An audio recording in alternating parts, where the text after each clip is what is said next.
जय हिंद दोस्तों, स्वागत है आपका हमारे YouTube चैनल क्यूरियस सेंटर पर। आज एक बहुत ही इंटरेस्टिंग वीडियो लेकर आया हूं, जो आपको बहुत ही पसंद आएगा। आज इस वीडियो में हम लोग भारतीय इतिहास की 10 निर्णायक लड़ाइयों के बारे में चर्चा करेंगे और समझेंगे कि अगर इन लड़ाइयों का परिणाम जो हुआ उसके विपरीत होता तो आज हमारे भारत का इतिहास कैसा होता, हमारे भारत का नक्शा कैसा होता। तो आइए बिना देरी किए शुरू करते हैं आज के इस इंटरेस्टिंग टॉपिक को। दोस्तों, पहली निर्णायक लड़ाई 326 ईसा पूर्व की है। बात उस समय की है जब भारत के पूर्वोत्तर सीमा पर मकदूनिया के शासक यानी सिकंदर, जिसे अलेक्जेंडर भी कहते हैं, उसने विश्व विजय का मन में ठानी थी और वह सोचता था कि वह पूरा विश्व का विजेता बनेगा। इस बात को अपने जहन में रखकर वह भारत की तरफ भी बढ़ा और भारत के पश्चिमोत्तर सीमा से भारत पर आक्रमण करने लगा।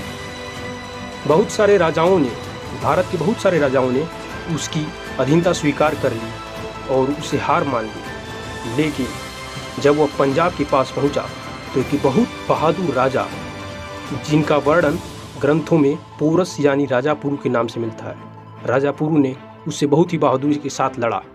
लेकिन वो उनकी उदारता को देखकर और उनकी वीरता को देखकर वहाँ से वापस चला गया। तो दोस्तों सोचिए, अगर वह विश्व विजेता बनकर भारत आया था और भारत को भी जीत कर अपने अधीन कर लेता तो आज कैसा इतिहास होता। अब आइए बात करते हैं दूसरा भयानक युद्ध, जिसे कलिंग वार कहते हैं। यह 261 ईसा पूर्व घटित हुआ। कलिंग, जो आधुनिक उड़ीसा नाम से जाना जाता है, इसी को जीतने के लिए सम्राट अशोक, जो मौर्य वंश के बहुत ही महान शासक थे, इनको इतिहास में महान कहा जाता है, इन्होंने इस पर आक्रमण किया और इनका वहाँ पर अत्याचार देखकर हृदय परिवर्तन हो गया, जिसकी वजह से इन्होंने युद्ध नीति को त्याग दिया और शांति नीति को अपनाया। सोचिए, अगर इसके बाद भी वो युद्ध पे युद्ध करते रहते तो आज वह शायद विश्व विजेता होते। अब आइए बात करते हैं तीसरा जो सबसे भयानक युद्ध था, वह था तराइन का द्वितीय युद्ध। दोस्तों, तराइन का प्रथम युद्ध पृथ्वीराज चौहान, जो कि एक हिंदू शासक थे, उनके और मोहम्मद गौरी के मध्य में हुआ था। इसमें पृथ्वीराज चौहान विजयी हुए थे, लेकिन उन्होंने अपनी उदारता और भारतीय संस्कृति का उदाहरण देते हुए मोहम्मद गौरी को जिंदा छोड़ दिया।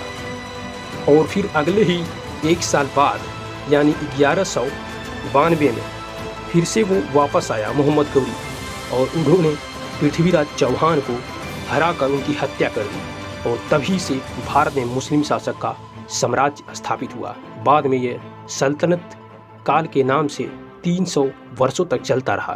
तो सोचिए, अगर इस युद्ध में, पहले तराइन के युद्ध में पृथ्वीराज चौहान मोहम्मद गौरी का वध कर देते तो आज भारत का इतिहास शायद यह न होता।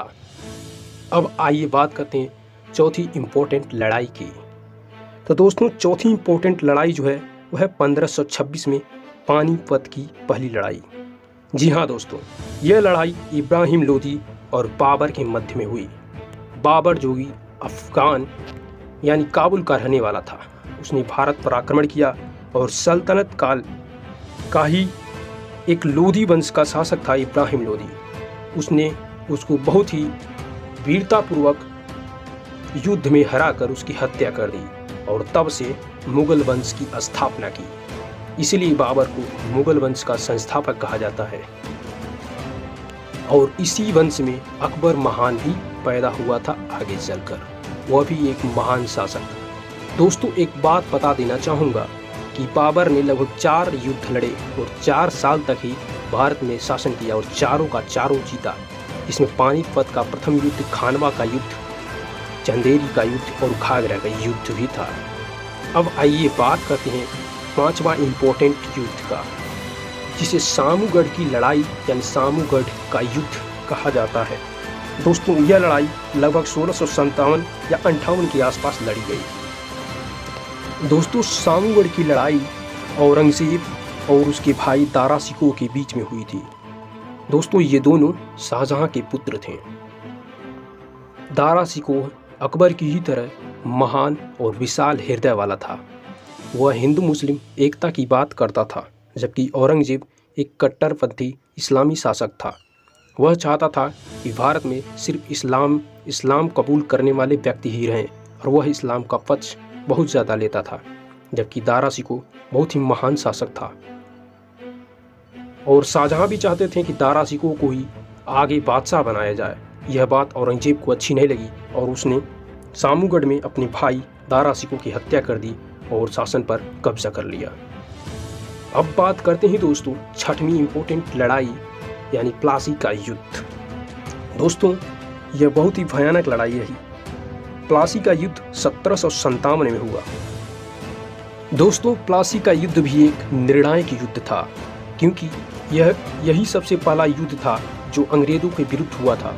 दोस्तों बंगाल में अंग्रेज़ों ने किलाबंदी शुरू कर दी, जिसके विरोध में वहाँ के नवाब ने उससे युद्ध किया।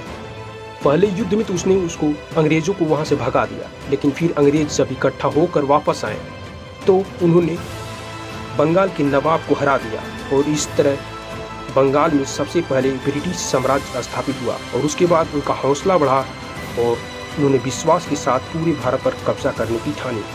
यहीं से अंग्रेज साम्राज्य स्थापित हुआ।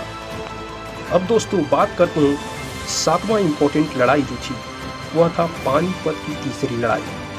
दोस्तों पानीपत की तीसरी लड़ाई मराठा साम्राज्य और अहमद शाह अब्दाली के बीच 1761 में हुई। दोस्तों मुगल साम्राज्य जब कमज़ोर पड़ने लगा तो उसके बाद भारत में मुगल वंश के कमज़ोर पड़ते ही मराठा बहुत ही भयानक और शक्तिशाली हो गए। लेकिन मराठों की कमज़ोरी थी कि ये बहुत सारे गुटों में बटे हुए थे। हर राज्य के मराठा, कोई सिंधिया, कोई ग्वालियर, कोई जाट, इस तरह से बिखरे हुए थे। इनमें एकता नहीं थी, इस कारण उनका भी पतन हो गया। अहमद शाह अब्दाली ने उन्हें हरा दिया 1761 के पानीपत के तीसरी युद्ध में। अगर ये मुगल वंश के बाद विजयी होते तो अंग्रेज कब्जा न कर पाते भारत पर। अब बात करते हैं आठवां इम्पोर्टेंट लड़ाई, बक्सर की लड़ाई, जो 1764 में हुई। दोस्तों यह अंग्रेज़ों के विरुद्ध 3 इम्पोर्टेंट लोगों ने एक साथ मिलकर लड़ाई लड़ी। इसमें शुजा-उद-दौला अवध का नवाब, अहमद शाह अब्दाली द्वितीय मुगल सम्राट और मीर कासिम बंगाल का नवाब था। लेकिन दुर्भाग्यपूर्ण उनकी हार हुई और अंग्रेज एक बार फिर से विजयी हुए। इसके साथ ही उनका हौसला बढ़ गया और उन्होंने पूरे भारत पर कब्जा करने की सोची। और अब बात करते हैं दोस्तों नवा सबसे इम्पोर्टेंट लड़ाई 1857 का स्वतंत्रता संग्राम विद्रोह। दोस्तों इससे आप सब लोग परिचित होंगे।